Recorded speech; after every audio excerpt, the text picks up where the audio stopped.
Од безпоговорни послушници на САД до нивни најголеми критичари, Пендаровски, Филипче, Ордановски и дел од аналитичарите кои гравитираат околу Бихачка, не ги интересира државна стратегија или национални интереси, туку фактот дека новата администрација на Трамп им ги секна парите, а со тоа и поддршката со која изминативе децении успеваат да победат на избори. Според експертите, најголема болка им е тоа што Доналд Трамп тргна против Сорос, кој се уште важи за нивен поддржувач. Они никогаш не биле ни антиамерикански, ни проамерикански. Они ги интересирало кој е тој што ќе може да им помогне да дојдат на власт. И тука се најдоа со таа така наречена длабока држава, она ги донесе на власт, они го сменија името, им ги исполнија желбите и сега кога Трамп тргнува против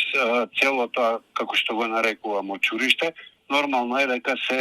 анти-Трамп, антиамерикански и така натаму им пречи, бидејќи они со оваа администрација ја изгубија поддршката, а од друга страна им пречи и тоа што ВМРО гради некакви блиски односи со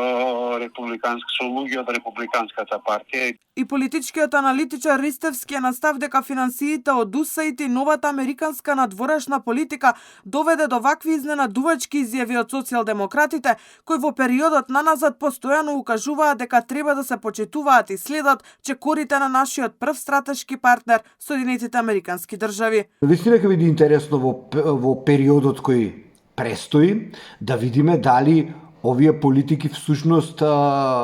и тоа претходно што го прокламирале дека стојат зад политиките на Соединетите Американски држави, ќе се испостави дека всушност